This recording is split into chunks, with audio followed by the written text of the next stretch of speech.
Hi everyone, it's me, Sarah, and it is Thursday, September 19th, and this is this week's edition of the Scary Fan Party Report. On Friday, Twin Shadow played a show in LA where Scary Pool Party attended. I'm so happy that he actually practices what he preaches in life. I think his honesty is refreshing, and I love that he talks about his family and he supports his friends and he hasn't forgotten about his friends, and it means a lot to me as a fan to watch this. So it was awesome that he attended Twin Shadow's concert that he had in LA. Very happy to see that. Also on Friday, he posted a picture that Mercy took. He had a moment with a fan that questioned his name, the use of the name Scary Pool Party. It was pretty funny. I took it as a joke. I hope that the fan took it as a joke. The fan was like, hey, you need to drop Scary Pool Party and just use Alejandro Aranda. And he corrected the fan saying it's Scary Pool Party, all one word.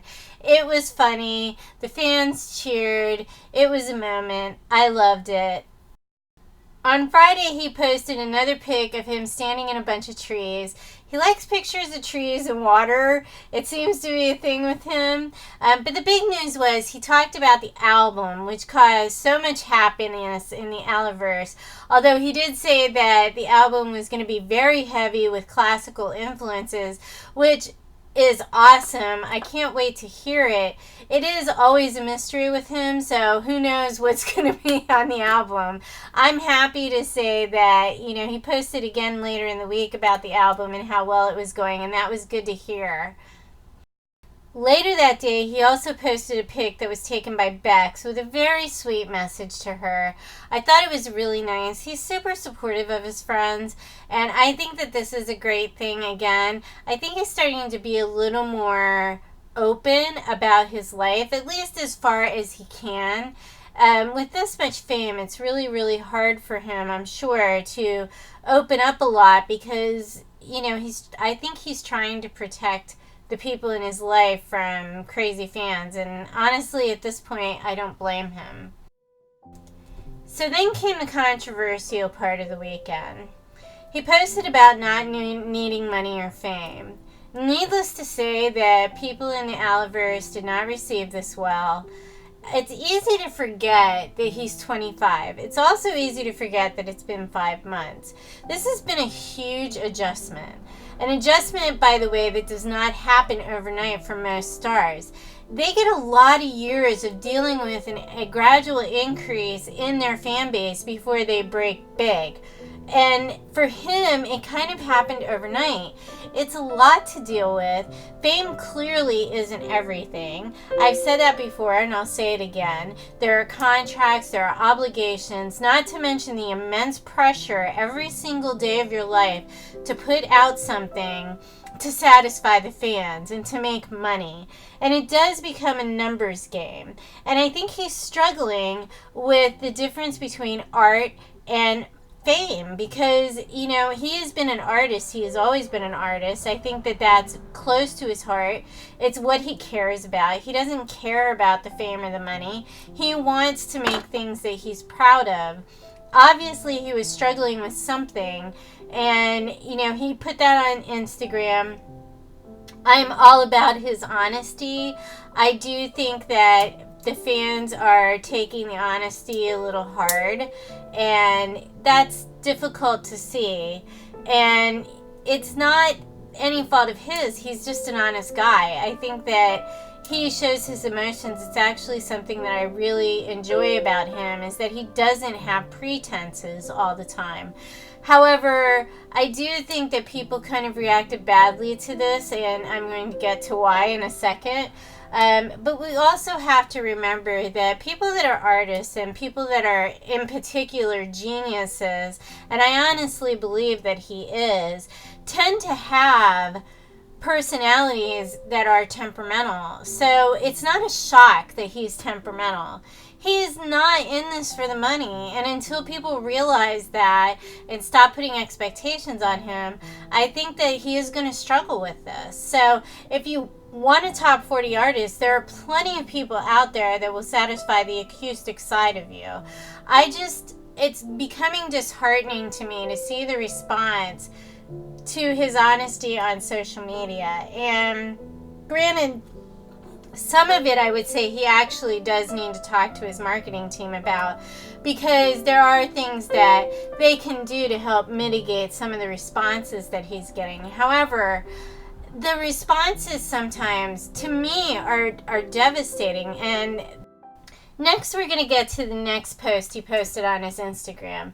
And normally, honestly, I would never post this. My strategy for dealing with negativity on social media is just not address it, because I think it gives more power.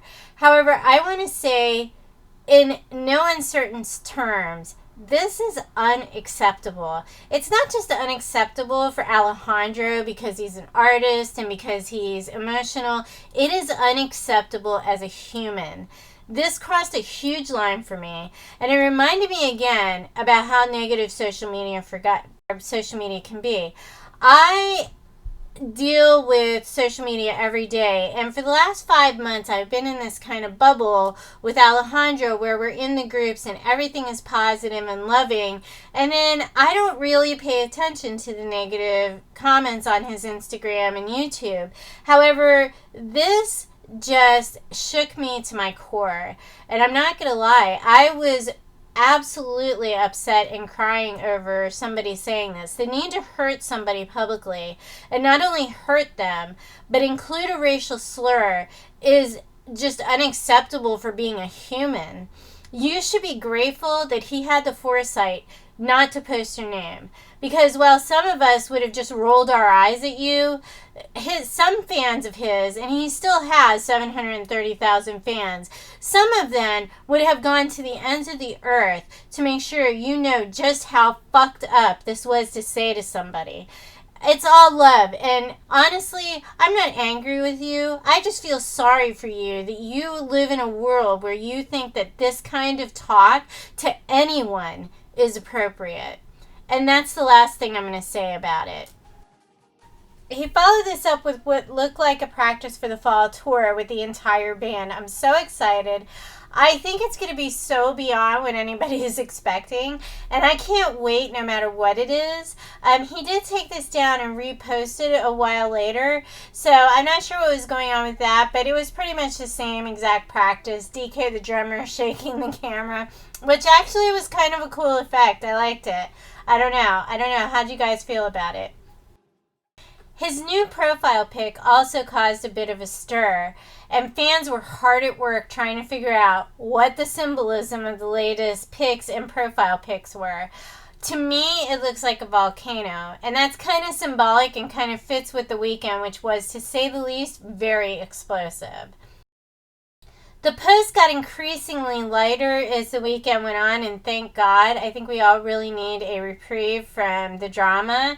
And he posted a really cool pic of Jordy walking across the parking lot.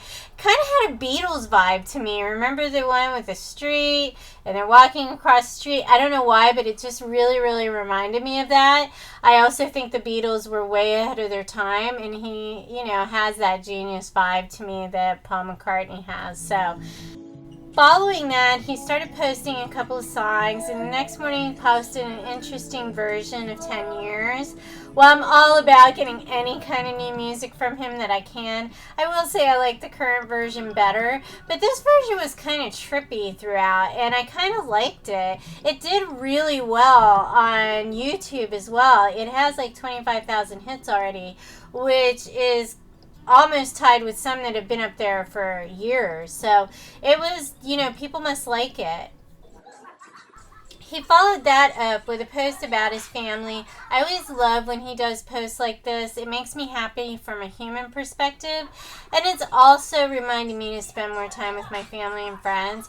And there are times now that I put my phone down and I literally don't pick it up the entire day. And I have to say, I really like it. Later, he reposted the dancing video of himself. It looks like a shopping mall. This is already a fan favorite. I think people were happy to have it back.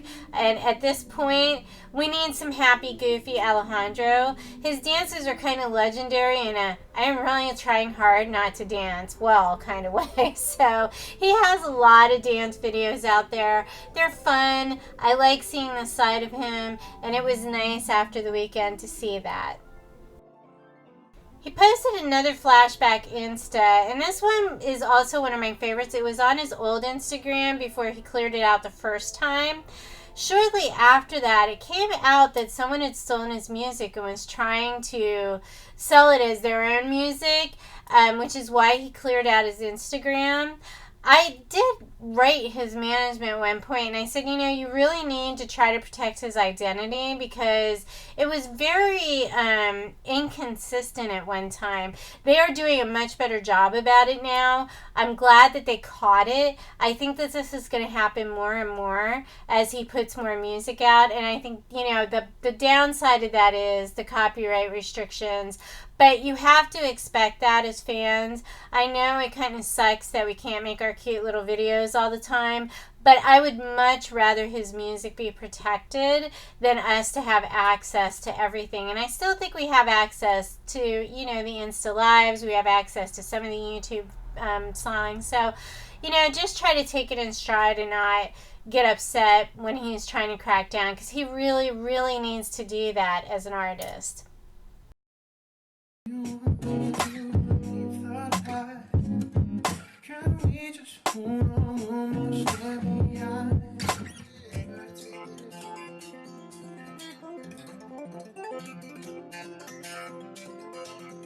He got lots of shout outs this week from Jordy and various other people around the Alleyverse. Jordy asking for people in the hardcore rock scene in LA. In fact, he had a lot of posts from Jordy this week. And yes, bruh, I do listen to Scary Pool Party.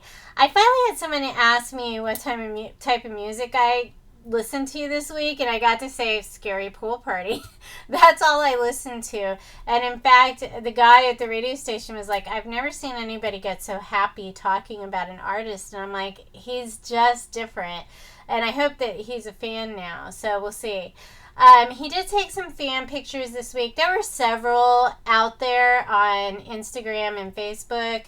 It was nice. There was a call out from Wilcox Weaver saying, "Are you ready?" And I say this with all sincerity, Wilcox.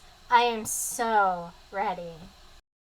Life is Beautiful is coming this weekend, and there's a lot of talk in the Alleyverse about a possible guest appearance with Post Malone. Oh my God, I would be so excited to see this. Hopefully somebody will be able to get it on film. It would be so amazing to see him do I Fall Apart with Post Malone. I'm so jealous of anybody that gets to be there and possibly see that. And it's not confirmed. It's just a rumor in the Alleyverse, so don't put any true stock into it because I know it takes a lot to hook stuff up like that. So, hopefully we'll get to see it. I think that would be so amazing. I actually do like his version better. No offense, Post Malone. But I do love his version of it. In his social media numbers this week, they did take a hit. His Instagram itself was down 6,000 over last week. The ongoing controversy is just a lot for some fans. Twitter was down about 100 people. Facebook was slightly up again. As far as Instagram, I'm at this point where I'm kind of like, you're not going to dictate who he is. I think it's okay to like the acoustic side versus the alternative side versus the punk rock side. I think it's okay to only like one side of him. But you have to kind of accept that the other sides exist. And hopefully he'll make an attempt to give all the fans what they want.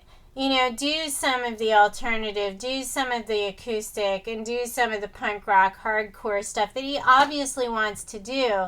I think that there's this huge divide right now in him not living up to people's expectations, but they're your expectations.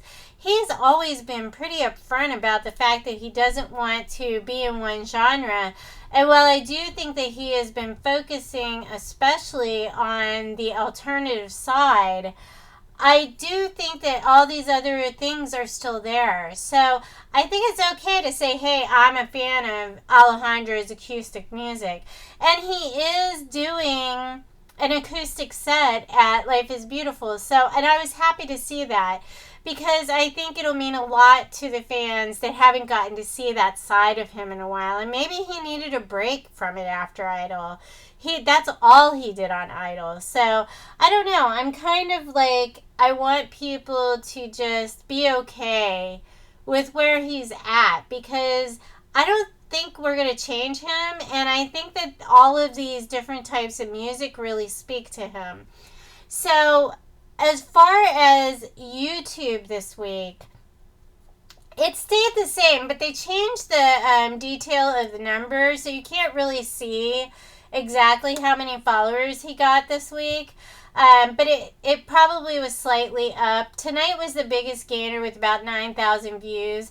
Everything this week was up a little more than average. I don't know if the controversy just made people want to listen to his songs more, but on average, they were all up more over previous weeks. So that was good to see, especially given the fact that we lost so many followers on Instagram. Spotify was down about 20,000 listeners this week. All of his songs were up, though, as usual. And Out Loud and Tonight were leading the race, as far as Tonight is like blowing up all of a sudden. And it is on every single channel. It's like increasing and increasing and increasing. And Cholo Love does that some weeks as well. But Tonight and Cholo Love, definitely Out Loud too, definitely gain a lot every week. But this week, Tonight was like the clear winner. I don't know if people just found it and decided that it was a good song, or they just missed hearing it. I don't know. But it was up a lot this week on all the channels. SoundCloud had a little bit of an increase this week. They do every week have a few people that start following it.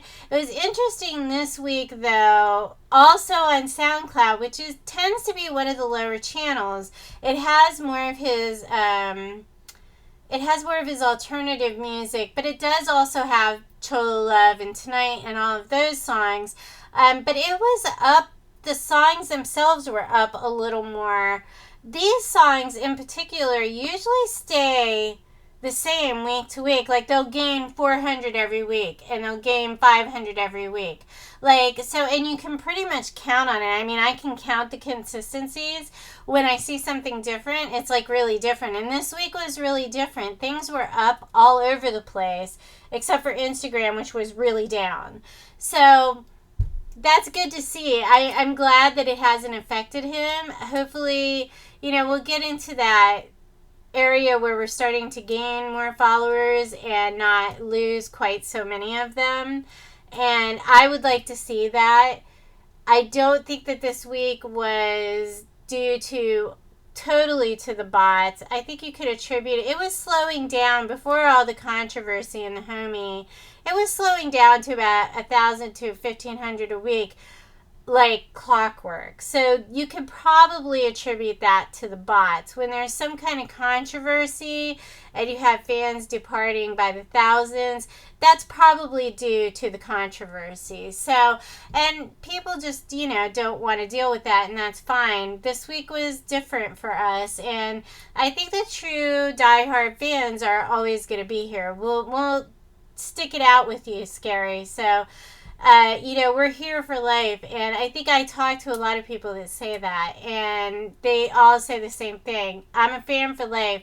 It's temperamental and it's controversial, but keep doing you, because we love the way you are, and sometimes honesty hurts. So, in other news, the podcast will be out Friday, and it's a good one. You're going to want to listen to it. I promise you. It's going to be really long. It's a 2-hour podcast, which we're splitting into 3 parts. So we will post that on YouTube on Friday. Also, in other news, the radio show has been expanded to 2 hours from 3 to 5 on Tuesdays, Eastern Standard Time. They're going to replay the show at midnight Eastern Standard Time, which is 9 p.m. Pacific Standard Time for our West Coast listeners. So I was really happy about that, and it wasn't even my idea. They offered to do that for us, because I told them that the fan base is kind of throughout the country and in some cases in other countries. So they did offer to do that, and I thought that was amazing. It did replay at midnight last night because I did listen to it. And I was kind of surprised at how awful it didn't sound, honestly, because I was a nervous wreck. Mind you, this week will be much better. I know the equipment now, and I kind of have an idea, and Jim Aldrich is kind of, helping me out with a strategy on how to do this. I know that we're going to do an Instagram live block on the radio. We're also going to play people that, he is friends with or that he's supported, people that influence him. And we're not going to do a lot of that. But once in a while, playing some Twin Shadow or somebody else that he really likes, I think is a nice thing. And we could call it scaryFANparty and Friends. I don't know. But it will be really fun to have the 2 hours. I think it will give us a lot more time and people can call in. That said, this week was full of mistakes, but it was so much fun. I was really happy to break the record for the most listeners in the first time show.